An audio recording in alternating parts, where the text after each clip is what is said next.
को तो बुलंद कर ही दिया है, लेकिन बिशर सुनो, तुम्हारे जनाजे में जिन लोगों ने जनाजे में शिरकत की और जिन लोगों ने तुम्हारा जनाजा पढ़ा, मैंने उन्हें भी बख्श दिया है, मैंने उनके भी दर्जों को बुलंद वाला कर दिया। अब हजरत बिशर कहते हैं कि जब मैंने ये देखा कि मौला ताला का दरियाए करम जोश में है कि अल्लाह ने मुझ पापी को बख्श करके जन्नती बना दिया और उसके साथ साथ मेरे जनाजे में शामिल होने वाले लोगों को भी बख्श करके अल्लाह ने बख्श करके जन्नत की बहारें अता फरमाने का है तो वादा फरमाया है। तो अब हजरत बिशर हाफी कहते हैं कि मैंने ये तय कर लिया कि रब की बारगाह में अरीजा पेश करूंगा। अब हजरत बिशर हाफी कहते हैं मेरे मौला, जिस तरीके से तूने मुझ पर करम किया, मेरे जनाजे में शामिल होने वाले लोगों पर करम किया, ऐ अल्लाह ऐसे ही मेरा एक अरीजा और है, वो ये है कि सुबह क़यामत तक जो मुझसे मोहब्बत करता जाए, जो मुझसे अकीदत रखता जाए, जो मुझसे लगाव रखता जाए,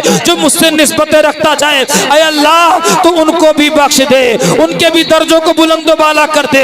हजरत बिशर हाफी उस वली कामिल से कहते हैं कि ऐ अल्लाह वाले सुनो, जब मैंने रब की बारगाह में अरीजा पेश किया तो मेरे रब ने फरमाया बिशर जाओ, जहां मैंने तुम्हें बख्शा है, तुम्हारे जनाजे में शामिल होने वाले लोगों को बख्शा है, वहीं पर जो लोग तुमसे मोहब्बत करते जाएंगे, अकीदत रखते जाएंगे, तुम्हारे मिशन पर अमल करते जाएंगे, जाओ उन्हें भी मैं बख्श दूंगा, उनके भी दर्जों को बुलंद बाला कर दूंगा। मुसलमानों में कहना चाहता हूं, अगर कोई बंदा हजरत बिशर हाफी से मोहब्बत करे, उनके मिशन पर अमल करे, उनसे अकीदत रखे तो वो बख्श दिया जाए, उसके दर्जों को बुलंद बाला कर दिया जाए। तो अल्हम्दुलिल्लाह हम और आप हजरात जहां हजरत बिशर हाफी से मोहब्बत करते हैं, वही गौसुल आजम से मोहब्बत करते हैं, वही गरीब नवाज से मोहब्बत करते हैं, वही सैयद सालार से मोहब्बत करते हैं, वही सैयदी ज़ियाउल हक अलैहि रहमत व रिज़वान से मोहब्बत करते हैं, शहंशाह बगदाद से मोहब्बत करते हैं,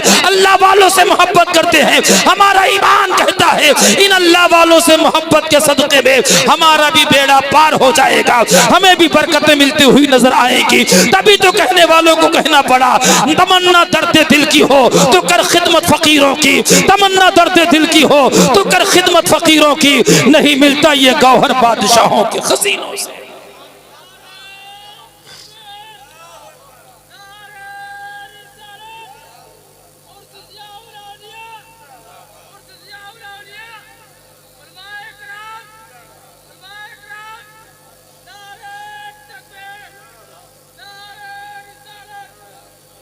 हज़रात गिरामी, मोहब्बत की बात आ गई। अल्लामा शेख शरफुद्दीन सादी शिराज़ी रहमतुल्लाह ताला अलैह जो आरिफ बिल्लाह हैं, वली कामिल हैं, बहुत बड़े आलिम दीन हैं, बड़ी किताबें आपने लिखी हैं। उनकी मशहूर ज़माना किताब गुलिस्तां बोस्ता, ये जो दरसे निज़ामिया में दाखिल है, तमाम लोग पढ़ते पढ़ाते ज़माने दराज से। यही सरकार इमाम शरफुद्दीन रहमतुल्लाह ताला अलैह फरमाते, शनीदम की दरोज़ उम्मीद व बीम बदारा बने का बेबख्शत करीम। आप कहते मैंने सुना उम्मीद व बीम के दिन यानी क़यामत के दिन, जब नफसी नफसी का आलम होगा, बाप बेटे से कतराएगा, बेटा बाप से कतराएगा, उस किसी को किसी की पहचान ना होगी। तो ऐसी कठिन घड़ी में हजरत अल्लामा शेख शरफुद्दीन सादी शिराज़ी फरमाते मैंने सुना अल्लाह ताला गुनहगारों को, अल्लाह ताला सियाहकारों को, अल्लाह ताला मुजरिमों को, नाकारा लोगों को अपने नेक बंदों के सदके में बख्श देगा, महबूबाने बारगाह के सदके में बख्श देगा, अपने बरगुज़ीदा बंदों के सदके में बख्श देगा। मुसलमानों, हम और आप हजरात की सादत मंदी है कि हम और आप हजरात के हाथों में पीर तरीक़त रहबर राह शरीयत, रहबर राह शरीयत, सूफी बासफा हजरत सैयद इफ्तिखारुल हसन वजीदा मजदुल करीम का दामन करम मिला है।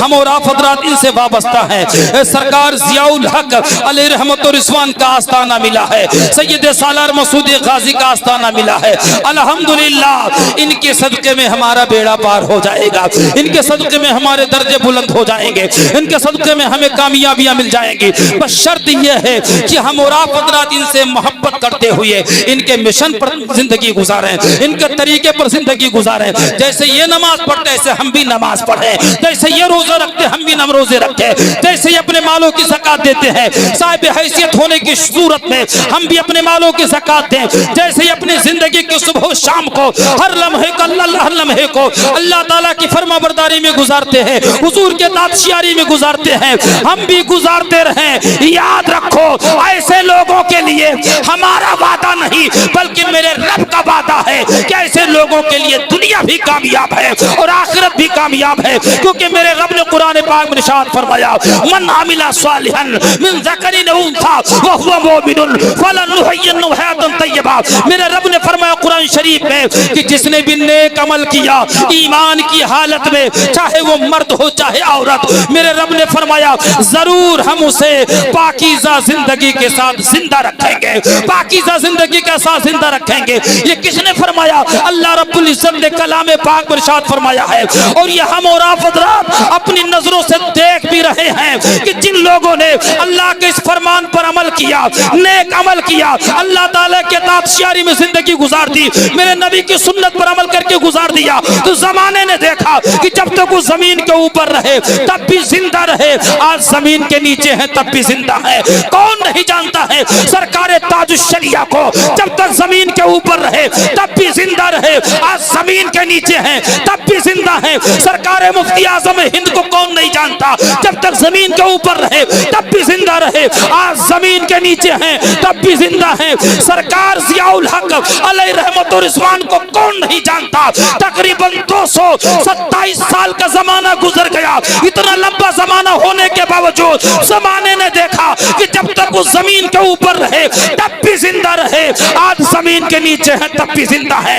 1000 बरस से ज्यादा सैयद सालार मसूद गाजी को जमीन के अंदर गए हुए हो गया, लेकिन जमाना देख रहा है जब तक जमीन के ऊपर रहे तब भी जिंदा रहे, आज जमीन के नीचे है तब भी जिंदा है। वजह यह है कि इन्होंने अल्लाह के फरमान पर अमल किया, नबी की सुन्नत पर अमल किया, तो अल्लाह ने इन्हें हमेशा की जिंदगी अता फरमा दी। आला हजरत सरकार कहते हैं तेरे गुलामों का नक्शे कदम है राहे खुदा, तेरे गुलामों का नक्शे कदम है राहे खुदा, वो क्या बहक सके जो ये सुराग लेके चले।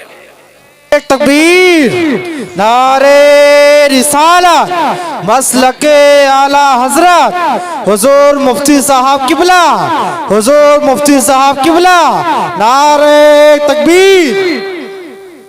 इसलिए दोस्तों अल्लाह वालों से मोहब्बत करो। एक बात और याद आ गई, हजरत सैयदना अल्लामा अब्दुर रहमान जामी रहमतुल्लाह ताला अलैह, ये भी बड़े आशिक के रसूल गुजरे हैं। आशिक लोग इसकी बातें किया करते हैं, मोहब्बत की बातें किया करते हैं। अल्लामा अब्दुर रहमान जामी ने भी बड़ी किताबें लिखी हैं। एक किताब आपने शरह जामी लिखी है, जो लोग पढ़े लिखे वो जानते हैं कि शरह जामी का मकाम क्या है। अच्छे अच्छे लोगों को एक सफ़ा पढ़ते पढ़ाते पसीना आने लगता है, और कितने ऐसे लोग हैं तो जवाब जो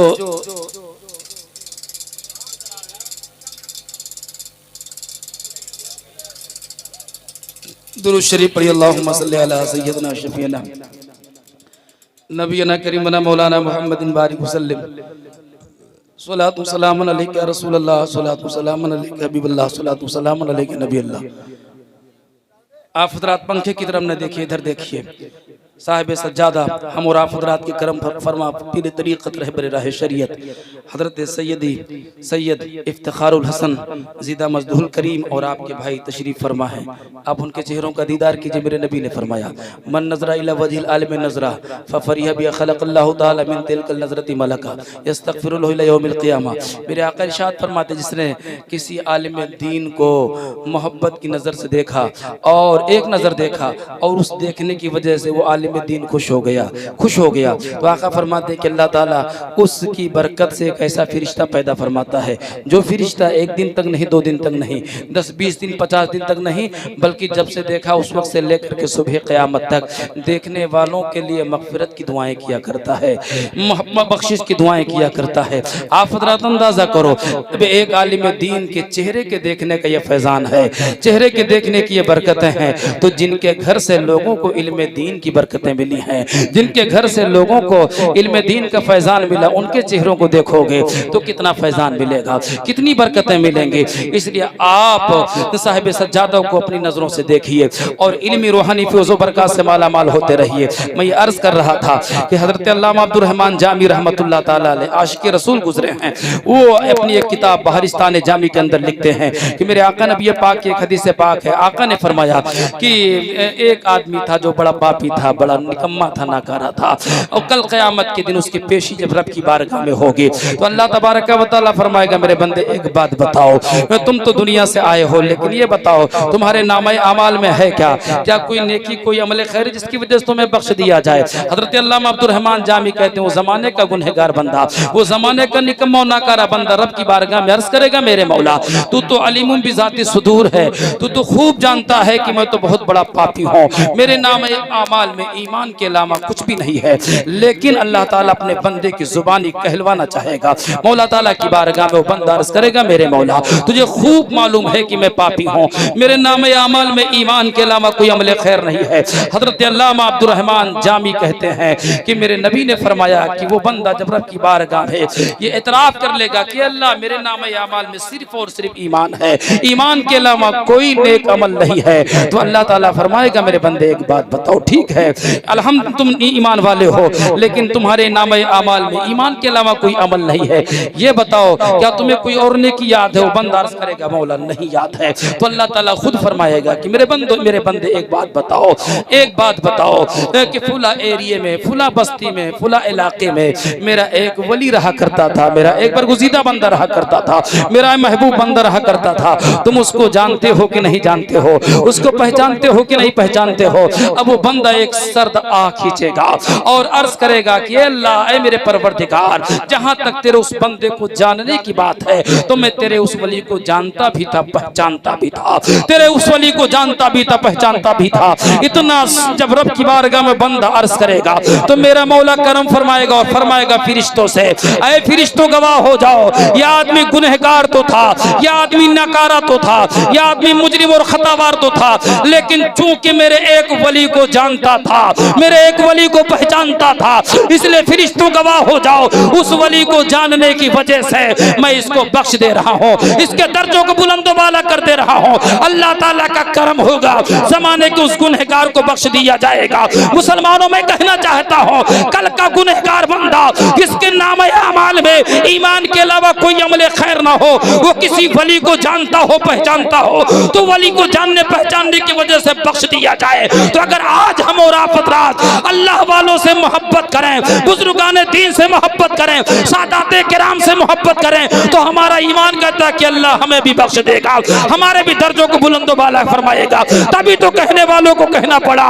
निगाहे वली में वो तासीर देखी, निगाहे वली में वो तासीर देखी, बदलती हजारों की तकदीर देखी। पढ़िए दुरूद शरीफ, अल्लाहुम्मा सल्ली अला सय्यदना मौलाना मुहम्मद बारिक वसल्लम, सलातु व सलामुन अलैका रसूलल्लाह, सलातु व सलामुन अलैका हबीबल्लाह, सलातु व सलामुन अलैका नबील्लाह सल्लल्लाहु तआला अलैहि वसल्लम। हज़रात किराम, कुछ लोग तो ये सोचते हैं कि हम उसी से मुरीद होंगे जो करामत दिखाए, हम उसी से मुरीद होंगे जो हवाओं में उड़े, हम उसी से मुरीद होंगे जो बड़े बड़े बाल रखे, वो हम उसी से मुरीद होंगे जो एक के बाद दीगरे करामतों का सिलसिला दिखाता रहे। लोग इस चक्कर में पड़े रहते हैं। मैं आप हज़रात से अर्ज करना चाहता हूँ, ठीक है करामतें देखने से अल्लाह वालों की अजमतें दिल में पैदा होती हैं, लेकिन सुनो, हवाओं में उड़ना यही करामत नहीं है, हवाओं में प्रवास करना यही करामत नहीं है। एक आंख बंद, दोनों आंख बंद करवा करके आन की आन में यहाँ से कहीं और पहुंच जाना यही करामत नहीं है, बल्कि इससे बढ़कर के करामत हम और आप हज़रात के पीर सैयदना सरकार गौसुल आज़म फरमाते, अक़रबुत तुरुक़ इलल्लाहि अज़्ज़ा व जल अल इस्तिमसाक बिउरवति शरिया व लुज़ूम कानूनुल उबूदिया। आप फरमाते कि सबसे बड़ी तरीक़त और सबसे बड़ी करामत ये है कि शरीयत के दामन को मजबूती से थाम लिया जाए और बंदगी के कानून को मजबूती से पकड़ लिया जाए और इसके मुताबिक जिंदगी गुजार दी जाए। यही सबसे बड़ी तरीक़त है और यही कामयाबी का रास्ता है। मैं आपसे अर्ज करना चाहता हूँ, अल्हम्दुलिल्लाह हम और आप हज़रात के करम फरमा, पीर तरीक़त रहबर राह शरीयत सूफी बासफा हजरत सैयद इफ्तिखारुल हसन साहब, इनकी जिंदगी को सुबह को देखोगे तो बेमिसाल पाओगे, इनके जिंदगी की शाम को देखोगे तो बेमिसाल पाओगे। अल्हम्दुलिल्लाह शरीयत के का सच्चा आईनादार पाओगे और यही कामयाबी की दलील है, यही कामरानी की दलील है। सरकार जुनैद बगदादी को कौन नहीं जानता है। सैयदुत ताइफा जुनैद बगदादी की बारगाह में एक आदमी पहुंचा था जिसने आपकी करामतों का शोहरा सुना था, आपकी करामतों का चर्चा सुना था। था, प्लान बनाया कि मैं चलूंगा जुनैद बगदादी की खिदमत में और उनसे मुरीद हो जाऊंगा, लेकिन जब कोई करामत देखूंगा तब मुरीद होऊंगा। अब इस इरादे को लेकर के चला, सरकार जुनैद बगदादी की खिदमत में पहुंचा भी। अब सरकार जुनैद बगदादी जान रहे हैं कि आने वाला किस मकसद से आ रहा है। सरकार जुनैद बगदादी ने तय कर लिया कि जब ये करामत देख करके मुरीद होना चाहता है तो मैं इसके सामने कोई करामत न दिखाऊंगा, कोई करामत न दिखाऊंगा। जबकि कई करामतें आपकी मशहूर हैं, मुसल्ले को पानी के ऊपर बिछा देना और उस पर खड़े होकर के नमाज पढ़ लेना, और मुसल्ले का भीगना नहीं, पैर का भीगना नहीं, और मुसल्ले पर सवार होकर के दरिया के इस पार से उस पार चले जाना, ये जुनैद बगदादी की करामत मशहूर है। लेकिन सरकार जुनैद बगदादी ने अपनी नजरों के सामने उसे करामत न दिखाई। अब वो बंदा एक दिन नहीं, 2 दिन नहीं, 3 दिन नहीं, महीना 2 महीना नहीं, बल्कि 30 साल तक जुनैद बगदादी की खिदमत में रह गया, इसी जुस्तुजू में कि जिस दिन करामत देख लूंगा मुरीद हो जाऊंगा। लेकिन 30 बरस का जमाना गुजर गया, सरकार जुनैद बगदादी से कोई करामत ना देख सका। अब जब एक दिन उसने ये सोचा कि 30 साल का जमाना तो गुजर गया, 30 बरस का जमाना तो गुजर गया, अब पता नहीं जिंदगी कुछ वफा करे या ना करे। जिस मकसद के लिए आया था मकसद पूरा ना हुआ, चलो मैं कोई और दर देखूं और वहां पे मुरीद हो जाऊं, वरना यही देखते देखते जिंदगी तमाम हो जाएगी और मेरा कोई मुर्शिद नहीं होगा, मेरा कोई पीर नहीं होगा। इसलिए अब उसने अपना सामान बांधा, रखते सफर बांध करके तैयारी की। जब जाने लगा तो सोचा कि चलो आखिरी बार है, कम से कम सरकार जुनैद बगदादी से सलाम करके मुसाफा करके मैं चला जाऊं। सामान को बांध करके रख दिया, सरकार जुनैद बगदादी की खिदमत में पहुंचा। सरकार जुनैद बगदादी पूछते कहाँ का इरादा है, कहाँ की तैयारी है। कहने लगा हुजूर अब मैं जा रहा हूँ, इजाजत आप दे दीजिए मैं जा रहा हूँ। सरकार जुनैद बगदादी मुस्कुरा करके फरमा रहे हैं कि तुम आए थे, अब तक मेरे यहाँ रहे, लेकिन तुमने मेरे आने का, अपने आने का मकसद न बताया, अपने आने का मुद्दा न बताया, अपने आने का इरादा न बताया। आखिर तुम आए किस लिए थे और अब जा क्यों रहे हो। सरकार जुनैद बगदादी ने जब इतना पूछा तो उसकी आंखें भीग गईं और वो रो करके कहने लगा कि ऐ सरकार जुनैद बगदादी, मैंने आपकी वलायत का बड़ा चर्चा सुना था, बड़ा शोहरा सुना था, तो मैंने इसी चर्चे को सुन करके प्लान बनाया कि मैं कोई करामत देखूंगा तो मुरीद हो जाऊंगा। लेकिन 30 साल का जमाना गुजर गया, मैंने आज तक आपसे कोई करामत ना देखी है, इसलिए अपने मकसद में फेल हो रहा हूं। इसलिए अब मैं कोई दर दूसरा देखूंगा, दूसरा मुर्शिद तलाश करूंगा। सरकार जुनैद बगदादी मुस्कुराने लगे, कहने लगे जनाब अली, तुमने तो मुझे हवाओं में उड़ते हुए नहीं देखा, समंदर के ऊपर मुसल्ला बिछा करके उस पर तैरते हुए नहीं देखा, ये तो सही है, लेकिन ये बताओ 30 साल का जमाना गुजर गया, 30 साल तक मेरी सोहबत में रहे, लेकिन ये बताओ क्या तुमने मुझसे कोई सुन्नत छोड़ते हुए देखा है, शरीयत के खिलाफ कभी कोई काम करते हुए देखा है, मुस्तहब के खिलाफ कोई काम करते हुए देखा है। इतना सुनना था उसकी आंखें भीग गई। कहने लगा हुजूर ये तो बात जरूर है, 30 साल का जमाना गुजर गया, मैंने अपनी नजरों से कभी आपको सुन्नत छोड़ते हुए नहीं देखा, कभी नफल छोड़ते हुए नहीं देखा, कभी मुस्तहब छोड़ते हुए नहीं देखा, कभी खिलाफ शरा कोई काम करते हुए नहीं देखा। तब सरकार जुनैद बगदादी फरमाते कि शख्स सुन ले, यही सबसे बड़ी करामत है, यही सबसे बड़ी कामयाबी है, यही सबसे बड़ी कामयाबी है। इसलिए मैं आपसे अर्ज करना चाहता हूं, अगर पीर तलाश करना हो तो ये मत देखो कि हवाओं में उड़ता है कि नहीं उड़ता है, आप ये देखो कि नबी की सुन्नतों का पाबंद है कि नहीं है, शरीयत का पासदार है कि नहीं है। अगर वो शरीयत का पासदार है तो उसके दामने करम से वाबस्ता हो जाओ, इंशाअल्लाह यहाँ भी कामयाब हो जाओगे और इंशाअल्लाह वहाँ भी कामयाब। वाह वाह वाह, सुभान अल्लाह, सदाबास। पढ़िए दुरूद शरीफ, अल्लाहुम्मा सल्ली अला सय्यदना मौलाना मुहम्मद बारिक वसल्लम, सलातु वसलाम अलैका या रसूलल्लाह,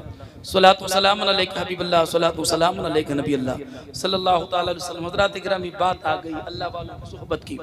अगर किसी को अल्लाह वालों की सोहबत मिल जाए तो मोमिन है, काफिर भी उसकी भी तकदीरों के फैसले हो जाया करते हैं और उसे भी कामयाबी कामरानी मिल जाया करती है अगर अल्लाह वालों की सोहबत नसीब हो जाए। इसलिए बुजुर्गों से आप वाबस्ता रहो, उनके दर से वाबस्ता रहो, इंशाअल्लाह यहाँ भी कामयाब रहोगे, वहाँ भी कामयाब रहोगे। आप इलाके में बहुत लोगों को देख लीजिए जो अल्लाह वालों से दूर हो गए, सरकार ज़ियाउल हक से दूर हो गए, सैयद सालार मसूद गादी से दूर हो गए, गरीब नवाज से दूर हो गए।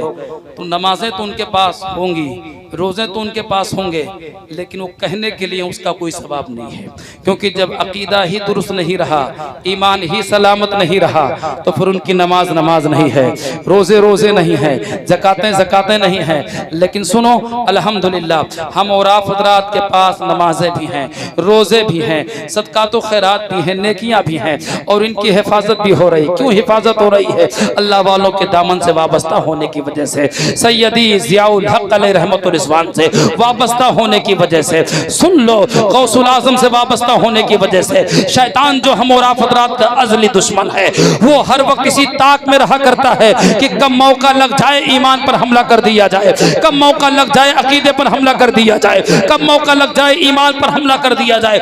आन के आन में सब कुछ चट करके चला जाता है और लोगों को खबर भी नहीं होती है। लेकिन अल्हम्दुलिल्लाह हमारे और आपके हाथों में सैयदी सरकार ज़ियाउल हक़ का दामन करम है, अल्लाह वालों का दामन करम है, बुजुर्गान दीन का दामन करम है, गौसुल आज़म का दामन करम है। अब अगर शैतान हमारे आमाल की तरफ, हमारे अकीदों की तरफ हमला करना चाहता है तो इधर तो अपना हमला का इरादा बनाता है, उधर अल्लाह वालों से मोहब्बत के सदके में गौसुल आज़म की लाठी उठ जाती है, और गौसुल आज़म के लाठी की मार बड़ी सख्त है। आला हज़रत सरकार कहते हैं अल अमा कहर है, ऐ गौस वो तीखा तेरा, अल अमा कहर है, ऐ गौस वो तीखा तेरा, मर के भी चैन से सोता नहीं मारा तेरा।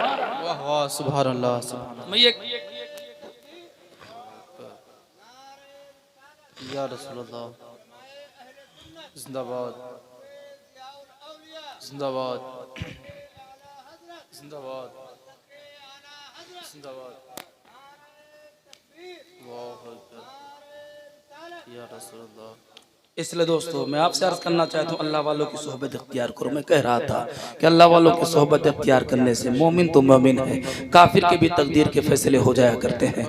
मैंने पढ़ा हज़रत इब्राहिम खव्वास रहमतुल्लाह ताला अलैह, वली कामिल है, महबूब बारगाह हैं, बुजुर्गान दीन में उनका शुमार होता है। यही हज़रत इब्राहिम खव्वास रहमतुल्लाह ताला अलैह कहीं जंगलात का सफ़र करते हुए, सहराओं का सफ़र करते हुए जा रहे थे। उसी असना में एक नसरानी मिल गया, ईसाई मिल गया, जो अपने मजहब का बड़ा कट्टर था, अपने मजहब पर बड़ा पुख्ता था। उसने हज़रत इब्राहिम खव्वास रहमतुल्लाह ताला अलैह से कहा कि मैं आपकी सोहबत में रहना चाहता हूँ, मैं आपकी रफ़ाकत में रहना चाहता हूँ, मैं आपकी ग़ुलामी में रहना चाहता हूँ। हज़रत इब्राहिम खव्वास ने भांप लिया और जान लिया, क्योंकि अल्लाह वाले ज़ाहिर को भी जानते हैं, बातिन को भी जानते हैं। हज़रत इब्राहिम खव्वास ने जान लिया कि ये तो काफिर है, इसे कुफ्र की बू आ रही है। आपने कहा कि मैं तुझे अपने साथ में नहीं रखना चाहता, मैं तुझे अपने साथ में नहीं रखना चाहता, क्योंकि तू नसरानी है और तुझसे कुफ्र की बू आ रही है। लेकिन उसने बार बार इसरार किया, बार बार ख्वाहिश जाहिर की। तो हज़रत इब्राहिम खव्वास ने कहा ठीक है, मैं अपने साथ में रख तो लूँगा, लेकिन मेरे साथ तुझे कठिनाइयाँ बर्दाश्त करनी पड़ेंगी, मुसीबतें बर्दाश्त करनी पड़ेंगी, और तुम मुझसे किसी चीज़ की फरमाइश नहीं करेगा, शिकवा नहीं करेगा। उसने कहा ठीक है, मुझे आप अपने साथ में रख लीजिए और मैं आपसे कोई शिकवा न करूँगा। हज़रत इब्राहिम खव्वास रहमतुल्लाह ताला अलैह उसे अपने साथ में रख लेते हैं। अब साथ में चलते रहे, वो नसरानी भी चलता रहा, चलते चलते 7 दिन का ज़माना गुजर गया। अब इस बीच में ना तो आपने कुछ खाया, ना तो पिया, और ना तो उसको कुछ खाने पीने दिया। अब आप हज़रात सोचें, 7 दिन का ज़माना गुजरा, ना तो आपने खुद खाया, ना तो कुछ पिया, और ना तो उसे खाने पीने दिया। अब आप हज़रात ये बताओ, 7 दिन तक अगर खाया पिया ना जाए तो क्या हाल होगा? एक दिन तक कोई आदमी नहीं खाता पीता है तो पैरों में कपकपी तारी हो जाती है। 7 दिन का ज़माना गुजर गया। अल्लाह वाले थे तो उनको रूहानी ग़िज़ा मिलती रहती थी, इसलिए उन्हें तो तकलीफ का एहसास नहीं हुआ। लेकिन वो ज़माने का नसरानी था, उसकी हालत जब खराब हो गई, पैरों में चलने की सकत न रह गई और उसके बदन पे कपकपी तारी होने लगी, तो कहने लगा कि अल्लाह के बंदे, अब मेरी हालत देखी नहीं जाती है, इसलिए आप अपने रब से हमारे लिए खाने के लिए दुआ कीजिए, मुतालबा कीजिए, रब की बारगाह में अरीज़ा पेश कीजिए, अल्लाह करीम हमें खिला दे। हज़रत इब्राहिम खव्वास रब की बारगाह में अपने हाथ को दराज करते हैं, चंद रकात नमाज पढ़ करके, कि अल्लाह इस काफिर के सामने मुझे रुसवा न करना, ऐ मेरे परवरदिगार इस काफिर के सामने मुझे बदनाम न करना, ऐ अल्लाह खाने का सवाल करम फरमा करके दस्तरखान भेज दे, खाने की नेमतें भेज दे। हजरत इब्राहिम खव्वास ने अपनी दुआओं के लिए अपने हाथों को बुलंद किया, दुआ से फारिग हुए। क्या देखते हैं कि खाने से भरा भरा तबाक, भरा खाने पानी से भरा हुआ तबाक आता है। हजरत इब्राहिम खव्वास ने उसमें देखा कि पानी है, खाना है और खजूरें हैं और चीजें हैं। हजरत इब्राहिम खव्वास ने कहा लो इसको तुम खा लो। वो खाने लगा, आपने भी खाया, खा करके अल्लाह का शुक्र अदा किया। अब फिर इसी तरीके से सिलसिला सफर का चलता रहा। एक दिन का जमाना गुजरा, 2 दिन का जमाना गुजरा, हत्ता कि फिर 7 दिन का जमाना गुजर गया। अब हजरत इब्राहिम खव्वास कहते हैं कि फिर इसकी हालत जब खराब होने लगी तो मैंने ये सोचा कि इसके कहने से पहले मैं खुद ही क्यों ना कह दूं कि अब तुम ही मांगो और तुम ही खाने का मुतालबा करो, क्योंकि हर वक्त हालात बराबर नहीं होते हैं। एक बार तो इज्जत बच गई, पता नहीं दोबारा हमारी दुआ कबूल हो कि ना हो। इसलिए अगर दोबारा इसने फरमाइश कर दी और खाना ना आया तो बड़ी बेइज्जती हो जाएगी। इसलिए इसके कहने से पहले मैं खुद ही इससे कह दूं कि अब खाने का कहीं से इंतजाम करो। अब वो जमाने का ईसाई जब ये सुनता है तो अपनी लाठी पर टेक दे करके वो कुछ कहता रहा कुछ देर के बाद में देखा गया कि अभी इससे पहले जो खाने का तबक आया हुआ था वो तो एक दस्तरखान था, लेकिन अब तो 2 दस्तरखान आ रहे हैं जिसमें तरह तरह के मेवे हैं, तरह तरह के खाने पीने की चीजें हैं। हजरत इब्राहिम खव्वास से उसने कहा अल्लाह के वली आप इसको खाइए, आप इसमें से तनाउल फरमाइए। हजरत इब्राहिम खव्वास कहते हैं कि ये तो इस्तिदराज का खाना है, तू तो मुसलमान है नहीं, तुझसे करामत का सुदूर हो नहीं सकता है और तू काफिर है और तुझसे खर के आदत जो भी काम सादिर होगा वो इस्तिदराज ही है और इस्तिदराज का खाना मैं खा नहीं सकता हूँ, ये मेरे लिए हलाल नहीं है। हजरत इब्राहिम खव्वास की इतनी बातों को सुन करके जमाने के ईसाई ने कहा था कि अल्लाह के वली आप खाइए तो पहले, उसके बाद में बताऊं ये इस्तिदराज का खाना है कि नहीं है। मैं आपको 2 खुशखबरी सुनाऊंगा तो मुझसे सुनाऊंगा। हजरत इब्राहिम खव्वास कहते हैं बोल वो कौन सी 2 खुशखबरियां है। वो कहने लगा कि पहली खुशखबरी तो यह है कि मैंने जो ये खाना मंगाया है तो इसमें किसी और का नाम नहीं लिया है, बल्कि मैंने रब की बारगाह में यही अरीजा पेश किया, ऐ अल्लाह अगर मजहब इस्लाम दुरुस्त है, मोहम्मद रसूलुल्लाह अल्लाह के सच्चे रसूल और सच्चे नबी हैं, तो अल्लाह उन्हीं के सदक़े में हमारे लिए खाना भेज दे ताकि हमारी जान बच जाए, हमारी जान बच जाए। जब खाना आ गया तो हमें यकीन हो गया कि अल्लाह तबारक व तआला ने मोहम्मद रसूलुल्लाह का मर्तबा बहुत ही बुलंद वाला किया है और वो सच्चे नबी हैं। इसलिए इब्राहिम खव्वास सुनो, अब मैं आपके सामने तौबा करता हूँ, अपने धर्म को छोड़ करके, नसरानियत को छोड़ करके मोहम्मद रसूलुल्लाह का लाया हुआ कलमा पढ़ता हूँ। चुनांचे उसने कलमा पढ़ा, अशहदु अल्ला इलाहा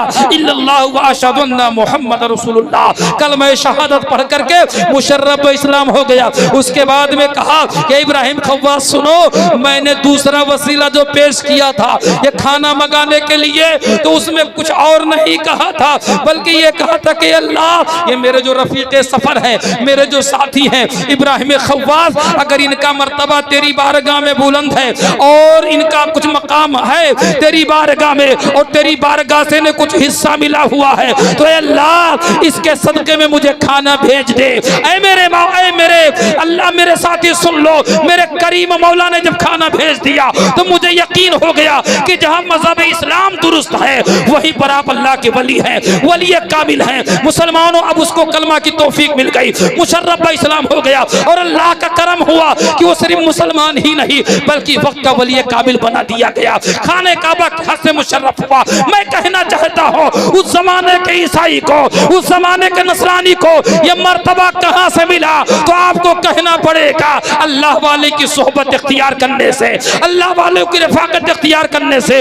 मैं कहना चाहता हूँ कल का नसरानी ईसाई अगर अल्लाह के वली की सोहबत इख्तियार कर ले तो वो मोमिन हो सकता है, वली कामिल हो सकता है। तो आज अगर हम और आप हज़रात सैयदी ज़ियाउल हक अलैहि रहमतुर रिज़वान के आस्थाने से वाबस्ता हो जाए, उनके खानदान के चश्मो चराग से वाबस्ता हो जाए, तो हमारा ईमान कहता है कि अल्लाह हमें भी बख्श देगा, हमारे भी दर्जों को बुलंद वाला कर देगा। तभी तो कहने वालों को कहना पड़ा निगाहे मर्दे मोमिन से बदल जाती है तकदीरें, निगाहे मर्दे मोमिन से बदल जाती है तकदीरें, जो हों ज़ौक़ यकीन पैदा तो कर जाती है। नारे तकबीर। नारे रिसालत मसलके आला हजरत उर्से मुक़द्दस हुजूर मुफ्ती साहब किबला, हुजूर मुफ्ती साहब किबला, नारे तकबीर, नारे रिसालत। दुरूद शरीफ पढ़िए। अल्लाहुम्मा सल्ली अला सय्यिदना मौलाना मुहम्मदिन व बारिक वसल्लिम। सलातु सलामुन अलैका या रसूलल्लाह, सलातु सलामुन अलैका हबीबल्लाह, सलातु सलामुन अलैका नबी अल्लाह सल्लल्लाहु तआला अलैहि वसल्लम। इसलिए मैं आपसे गुजारिश करूंगा, अल्लाह वालों के दामन करम से वाबस्ता रहिए और उनके बताए हुए तरीक़ों पर अमल कीजिए। मैंने आपसे शुरू में कहा कि अल्लाह वालों का मर्तबा कहाँ से मिला। अल्लाह वालों ने अल्लाह तबारक व तआला के अहकाम पर अमल किया, कुरान और हदीस की फरामीन पर अमल किया। अल्लाह ने करम फरमा करके उनके रुतबों को बुलंद किया। कल भी उनका नाम बुलंद था, आज भी उनका नाम बुलंद है और हमेशा तक उनका नाम बुलंद रहेगा।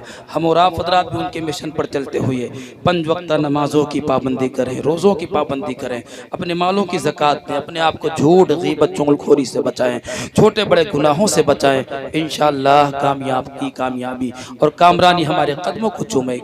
आज हमारे और आपके समाज में कितने ऐसे नौजवान हैं जिनका हाल यह है कि वो नारा तो लगाएंगे गौस का दामन नहीं छोड़ेंगे, नारा तो लगाएंगे कि सैयद ज़ियाउल हक का दामन नहीं छोड़ेंगे, नारा तो लगाएंगे सैयद सालार मसूद गाजी का दामन नहीं छोड़ेंगे, लेकिन बाद में वो बड़ा गलत काम किया करते हैं, जबकि वो अल्लाह वालों का दामन नहीं होता बल्कि वो शैतानों के दामन को पकड़ करके वो गलत काम किया करते हैं। अल्लाह हमारे समाज और माशरे के लोगों को सही समझ अता फरमाए। आपको पता है आज से 15-20 साल पहले अपने समाज और माशरे में कोई ऐसा नहीं होता था कि कोई शराब पिए, कोई बियर पिए और लोग उसके साथ कोई खिलाफ कोई अच्छा सुलूक करे, ऐसा नहीं होता था। अगर किसी के बारे में पता भी चल जाता था कि कोई शराब पी रहा है तो लोग उसका इतना सख्त बाइकाट किया करते थे कि उसको छठी का दूध याद आ जाया करता था। लेकिन आज हमारा और आपका हाल ये है कि देख रहे हैं समाज में कितने ऐसे नौजवान हैं कि जहां शराब की दुकान होती है, जहां गैरों की लाइन है, वहां अपनों की भी लाइन है, कलमा पढ़ने वालों की भी लाइन है,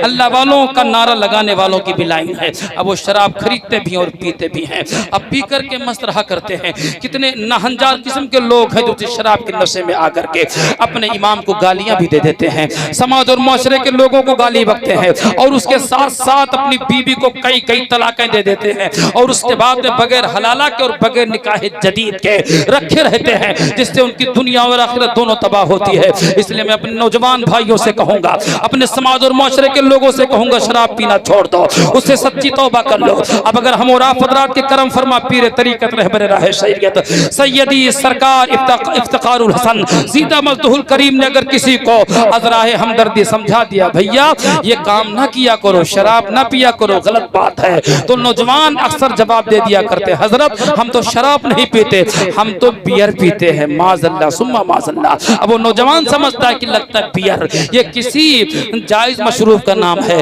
किसी जायज़ चीज़ का नाम है, बड़े धड़ल्ले से लोग उसे पीते हैं और कहते हैं इससे बॉडी बना रहे हैं, इससे सेहत और तवानाई बना रहे हैं। लेकिन सुनो, मैं आपको बताना चाहता हूँ, मेरे आका नबी पाक ने आज से 1400 साल पहले इरशाद फरमाया तक मेरी उम्मत में एक जमाना ऐसा आएगा, मेरी उम्मत में एक वक्त ऐसा आएगा कि लोग शराब पिएंगे नाम बदल करके, लोग शराब पिएंगे नाम बदल करके। मेरे नबी ने फरमाया था आज वो दौर आ चुका है, लोग शराब पी रहे हैं नाम बदल करके, शराब का नाम बियर रख रहे हैं। मैं आपको बताना चाहता हूँ बियर ये अलग से किसी और चीज का नाम नहीं है, बल्कि आप डिक्शनरी उठा करके देखिए फिरोजुल लुगात के अंदर लिखा हुआ है, जहां बियर लिखा है उसके सीधे सामने शराब बताया गया है। मतलब यह है कि बियर का माना कुछ और नहीं है बल्कि शराब है। तो मतलब यह है कि जिस तरह से शराब पीना हराम है ऐसे ही बियर पीना हराम है, नाम बदल देने से कुछ नहीं होता। जिस तरीके से शराब पीने वाले जहन्नमी है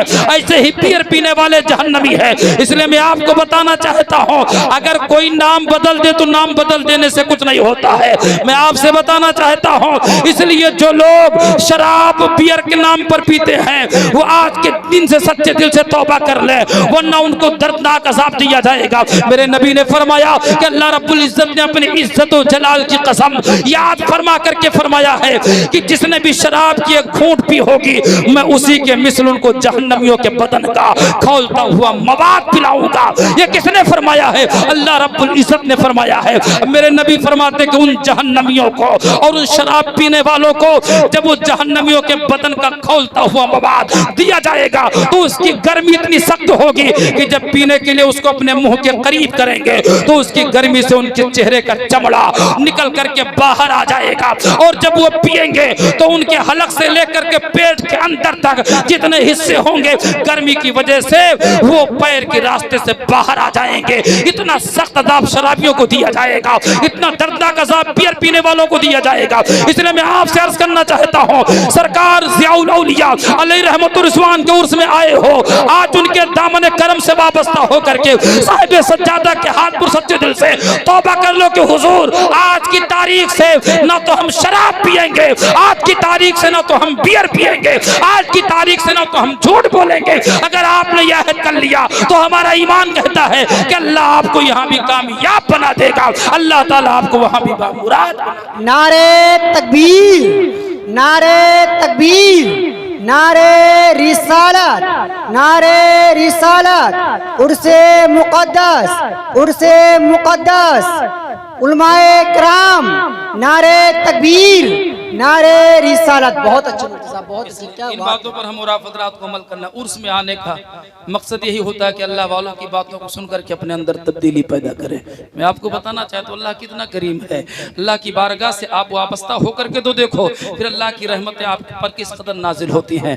हजरत जुन्नून मिस्री का नाम आपने सुना होगा, ये अल्लाह के वली काबिल महबूब बारगाह है। ये हजरत जुन्नून मिस्री एक मरतबा कहीं दरिया के किनारे से होकर के जा रहे थे, कुछ दूर आगे बढ़े तो आपने क्या देखा कि एक सियाह काला कलूटा बिच्छू जो बड़ा जहरीला है वो दरिया के किनारे से होकर के चल रहा है। हजरत जुन्नून मिस्री ने सोचा कि ये मूजी जानवर है, तकलीफ देने वाला जानवर है, किसी को डंक मार देगा तो उसकी हालत खराब हो जाएगी। यह इसलिए हजरत जुन्नून मिस्री ने इरादा बनाया कि इसको मार दिया जाए। आपने पत्थर उठाया और मारने के लिए जैसे आगे बढ़े, इतने में फौरन पानी के अंदर से एक मेंढक निकला और जैसे निकलता है उस बिच्छू के करीब आता, उस बिच्छू को अपनी पीठ पर बिठा लेता है। जब बिच्छू को अपनी पीठ पर मेंढक ने बिठाया तो अब पानी के अंदर होकर के वो मेंढक तैरता हुआ पानी के ऊपर से, दरिया के ऊपर से उस बिच्छू को दरिया के इस पार से उस पार लेके चला जाता है और उस पार पहुंचा देता है। हजरत जुन्नून मिस्री अल्लाह के वली थे, समझ गए अल्लाह ताला का कोई भी काम हिकमत से खाली नहीं होता है। ये हमारे समझ में आए या ना आए, हर काम अल्लाह ताला का हिकमत से भरा हुआ है। हजरत जुन्नून मिस्री ने कहा इसका पता लगाया जाए, इसका राज और इसकी हिकमत मालूम किया जाए। हजरत जुन्नून मिस्री रहमतुल्लाह ताला अलैह आगे बढ़े और उसी दरिया पर आप भी दरिया के ऊपर चलते चलते, अल्लाह के वली थे, आन के आन में इस पार से उस पार पहुंच गए। जब उस पार पहुंचे तो क्या देखते हैं, वही बिच्छू उसको उतार करके मेंढक पानी के अंदर चला गया और वो बिच्छू चलते चलते चलते चलते एक ऐसी जगह पर पहुंचा जहां पर एक शराबी शराब में मस्त पड़ा हुआ था, बेहोश पड़ा हुआ था, मस्त पड़ा हुआ था शराब पी करके। उसी के बगल में एक काला कलूटा सांप, एक जहरीला सांप उसके बगल में बैठ करके उसको काटने का इरादा बना रहा था, उसको डसने का इरादा बना रहा था। इतने में ये बिच्छू गया और जाने के बाद में उस सांप के जिस्म पर ऐसा डंक मारता है, ऐसा डंक मारता है कि सांप तड़प करके मर गया, सांप का वजूद खत्म हो गया, सांप मर गया। उसके बाद में हजरत जुन्नून मिस्री की आंखें भीग गई, सोचने लगे कि मेरे मौला तेरा एहसान कौन अदा कर सकता है, तेरी रहमतों का एहसान कौन अदा कर सकता है। मौला ताला तेरा बेपनाह करम है कि तूने इस शराबी की हिफाजत एक मूसी जानवर से दूसरी मूसी जानवर के जरिए से फरमाई। इतने में हजरत जुन्नून मिस्री ने उस शराबी को आपने होश में ला करके खड़ा किया। वो शराबी जब होश में आया, अपने बगल में काला कलूटा सांप देखता है, उसके बदन के रोंगटे खड़े हो गए, बदन पर कपकपी तारी हो गई, उसकी चीखें निकल गई। हजरत जुन्नून मिस्री ने कहा नादान, अब क्या तू चीखता है, अब क्या तू चिल्लाता है। मौला ताला ने करम फरमा करके एक बिच्छू के जरिए से इस सांप को कत्ल करवा करके तेरी जान बचा ली, वरना सांप तो तेरे सर के बगल में बैठा हुआ था, तुझे काट लेता और तू जहन्नम में पहुंच जाता नाफरमानी के आलम में। लेकिन अल्लाह ने करम फरमा करके तेरी जान की हिफाजत की। इतना सुनना था वो शराबी, इतना रोता है और रब की बारगाह में अर्ज करता मेरे मौला, जब तेरा करम तेरे नाफरमान बंदे पर है इतना बड़ा, तेरे नाफरमान बंदे पर इतना बड़ा करम है कि तूने मेरी जान की हिफाजत की, तूने मुझ पर करम फरमाया। तो ऐ मेरे मौला, जिस दिन से मैं तेरा फरमा बरदार बन जाऊंगा, तेरे अहकाम पर अमल करने वाला हो जाऊंगा, तेरा करम फिर मेरे ऊपर कितना होगा। फौरन उसने अहद किया कि आज की तारीख से मैं शराब नहीं पीऊंगा, आज की तारीख से गुनाह नहीं करूंगा। अल्लाह ने करम फरमा करके उसके मर्तबे को बुलंद कर दिया। मुसलमानों में कहना चाहता हूं, आज अगर आप तौबा कर लें साहिब सज्जादा के हाथ पर, हम तौबा कर लें साहिब सज्जादा के हाथ पर, तो इंशाअल्लाह हमारी दुनिया भी कामयाब हो जाएगी और इंशाअल्लाह हमारी आखिरत भी कामयाब। एक आखिरी बात सुन लीजिए, टाइम ज्यादा हो रहा है। दुरूद शरीफ पढ़िए, अल्लाहुम्मा सल्ली अला सय्यदना मौलाना मुहम्मदिन बारिक वसल्लम, सल्लल्लाहु सलाम अलैका या रसूलल्लाह, सल्लल्लाहु सलाम अलैका हबीबल्लाह सल्लल्लाहु तआला अलैहि वसल्लम। आज हम और आप हज़रात में से बहुत लोग ऐसे हैं जो बहुत सारे गुनाह ये शौकिया कर लेते हैं, शौक में डूब करके, जबकि गुनाह गुनाह है। अल्लाह हम सबों को समझ अता फरमाए। अब आप पूछेंगे वो क्या है? आप हज़रात देखिए कितने ऐसे नौजवान हैं जो शादी ब्याह के मौके पर गले में सोने का हार पहने रहते हैं, चांदी की जंजीर पहने रहते हैं, और अंगूठी एक एक अंगूठी नहीं बल्कि वो सोने की भी अंगूठी पहनते हैं और चांदी की भी कई कई अंगूठियां पहनते हैं। ये सब एकदम शौक में करते हैं। अब अगर कहीं से ये साहब क़िबला ने समझा दिया तो लोगों को नागवार गुजरने लगता है, नाराज भी हो जाते हैं। अल्लाह समझ आता फरमा। मैं आपको बताना चाहता हूँ, कान खोल करके सुन लीजिए, कुछ ऐसे गुनाह हैं कि जब तक आदमी उस गुनाह का मुर्तकिब होता है, उस गुनाह में मुब्तला होता है, तभी तक उसके नामे आमाल में गुनाह लिखा जाता है। मिसाल के तौर पर कोई मोबाइल पर अगर फिल्म देख रहा है जिसके देखने की इजाजत नहीं है, तो जब तक देखेगा तब तक गुनाह उसे मिलेगा।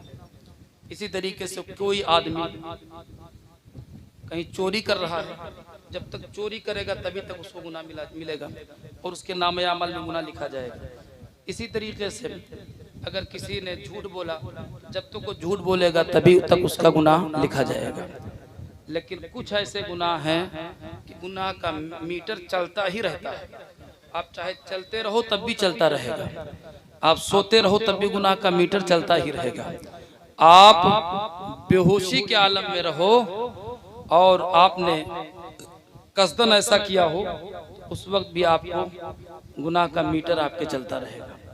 मिसाल के तौर पर वो क्या है, जैसे आपने एक अंगूठी के बजाय दो अंगूठी पहन ली, चाहे चांदी वाली अंगूठी सही, आपने सोने का हार पहन लिया, चांदी की जंजीर पहन ली, कड़ा पहन लिया, खड़ा कड़ा, तो जब तक आप पहने रहेंगे, चाहे आप जागते रहें, चाहे आप मस्जिद में नमाज पढ़ते रहें, चाहे आप रोज़ा रखते रहें, चाहे आप सोते रहें, चाहे आप इत्तिकाफ में रहें, गुनाह का मीटर चलता रहेगा और नामे अमाल में गुनाह दर्ज किए जाते रहेंगे।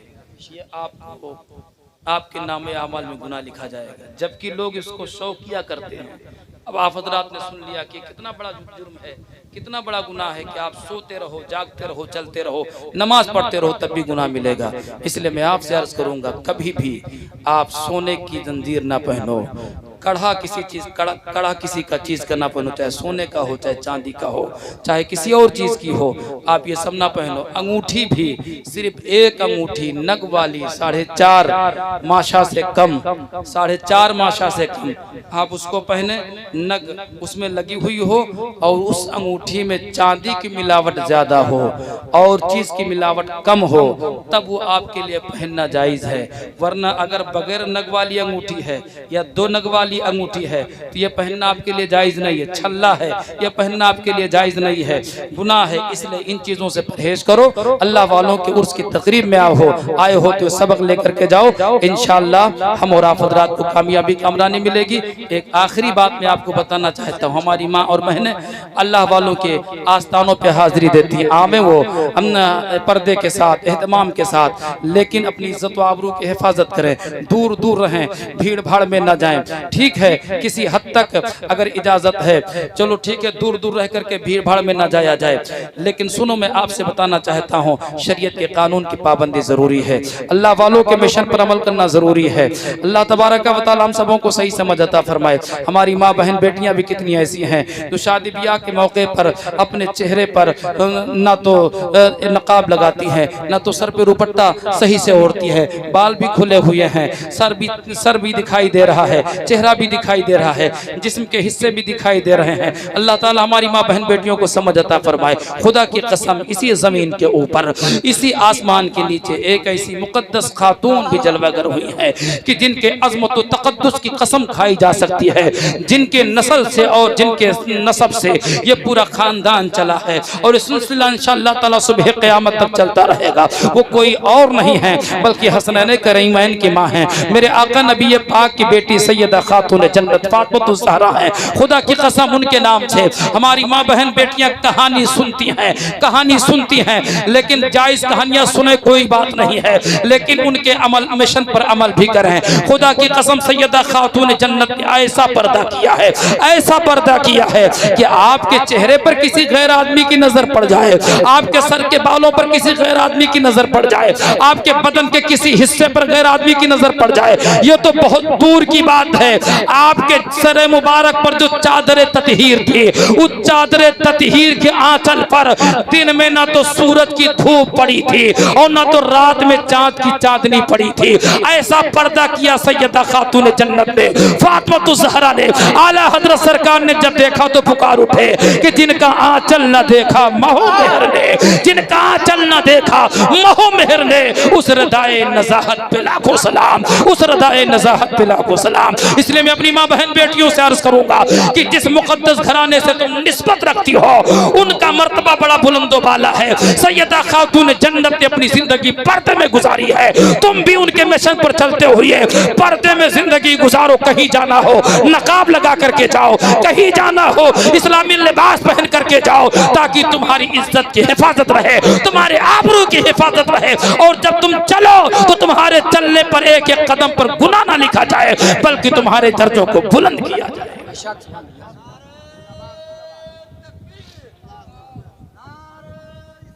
या रसूलल्लाह, जिंदाबाद जिंदाबाद जिंदाबाद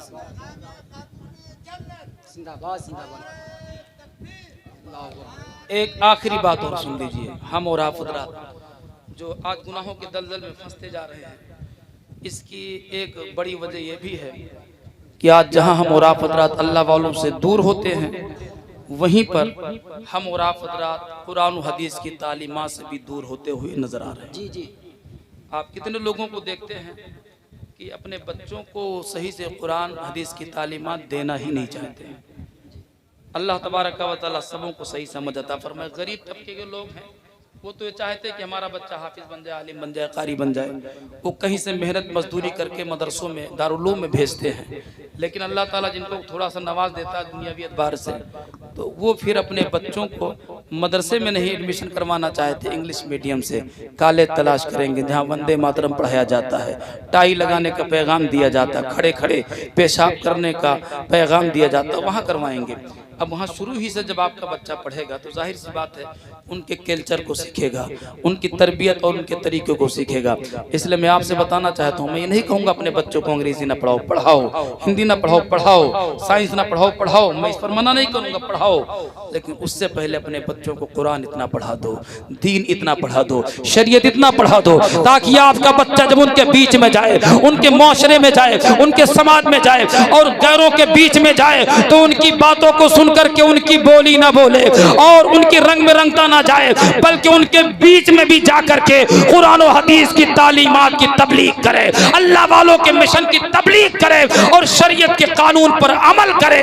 इस तरीके से अपने बच्चों को आप दीन पढ़ा दो, तब इस तरीके से आपका बच्चा जब आपके बीच में रहेगा तब भी कामयाब रहेगा और उनके बीच में रहेगा तब भी कामयाब। सुभान अल्लाह, सुभान अल्लाह, क्या बात है, बहुत अच्छी। वरना ईमान चला जाएगा पता तक। बेशक बेशक, अल्लाह तबारक व तआला हम सबों को समझ अता फरमाए। खानदान जिनसे आप हज़रात वाबस्ता हैं, इनका चर्चा क्यों चल रहा है?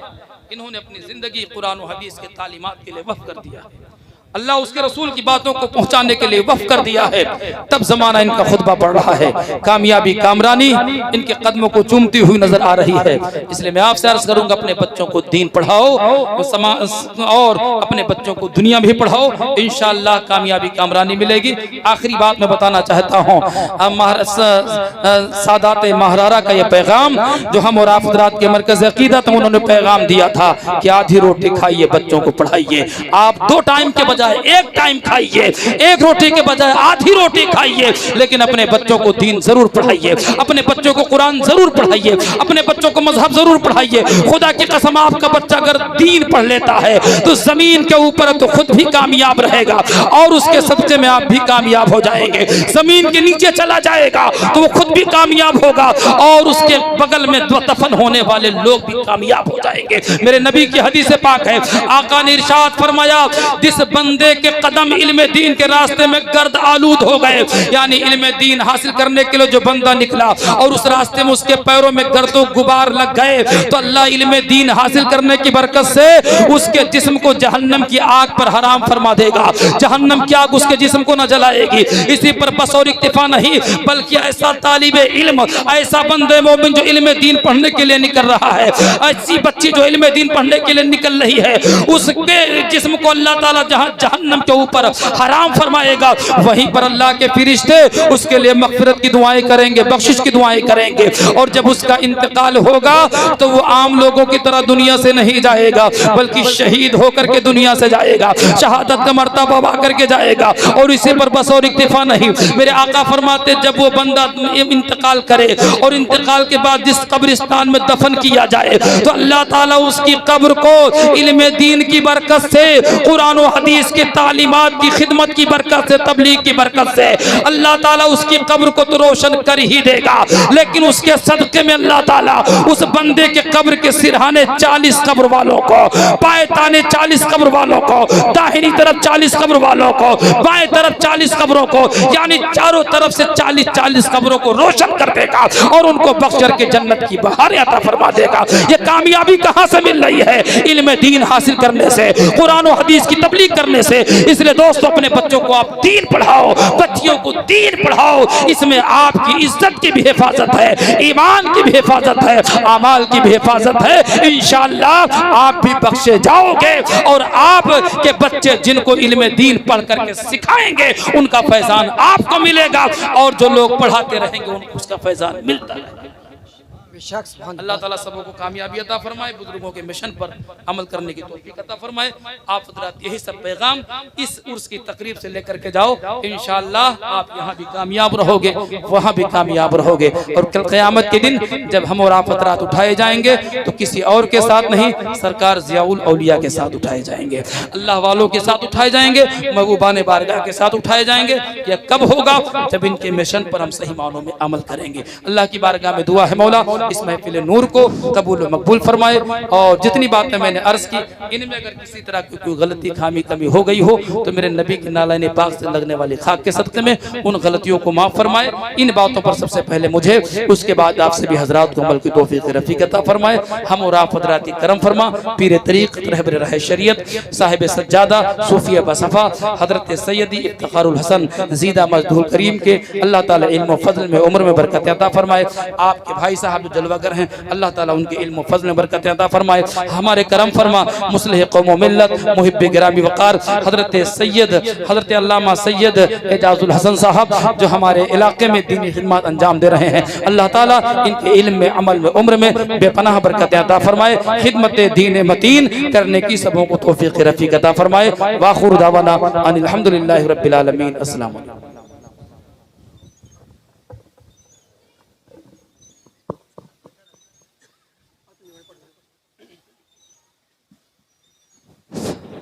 निकलकर कुफ्र से ईमा के नूर तक पहुँचे, निकलकर कुफ्र से ईमा के नूर